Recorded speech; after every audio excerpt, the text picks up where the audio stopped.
Now previously, viewing a complex algebraic surface X as a complex manifold, we have explored some invariants of it by looking at the Hodge numbers. These comes from looking at the cohomology of the sheaf of differential forms on X. Now another way we can explore this is by constructing a line bundle from this. So observe that the square of this sheaf must be an invertible sheaf, and we can always think of invertible sheaves as line bundles or divisor. So we will denote both the corresponding line bundle and the corresponding class of divisor by this Kx, and we call it the canonical class. A more fancy way of describing this is that this canonical class is equal to the first Chen class of this invertible sheaf. We will explain this in a moment, but we want to first now relate this canonical class to the previous invariants that we have. This is done via Noether's formula. Now, so the reason why classification of surfaces is easier than that of higher dimension is because there's a very special phenomenon for surfaces. In general, we can only define intersection numbers of varieties of complementary dimension. But on a surface, a curve, the complementary dimension of a curve is still 1.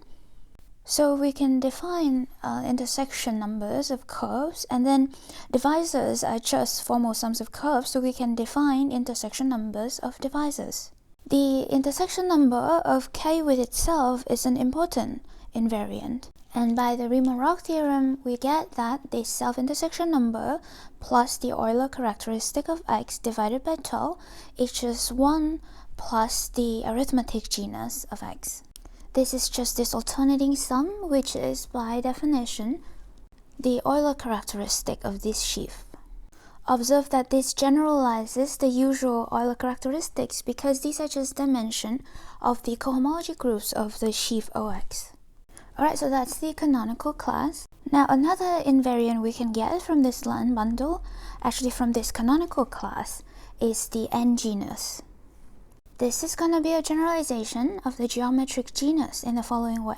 Observe that the geometric genus is just going to be the dimension of the space of global sections of this line bundle. So in other words, it's the dimension of the Riemann-Roch space associated to this divisor, right? If we view it that way, then one way to generalize this is replacing this divisor with a multiple of it. So we define the N genus to be the dimension of the Riemann-Roch space associated to the divisor Nkx, or equivalently is the dimension of the space of global section of the corresponding line bundle. Then observe that the geometric genus is actually just the 1 genus. It's Pn for n equals to 1. Alright, so that concludes all the invariants associated to X viewing as a complex manifold. Before moving on to the projective variety viewpoint, in the next video we want to discuss a bit this notation. What does Chen class of a line bundle mean?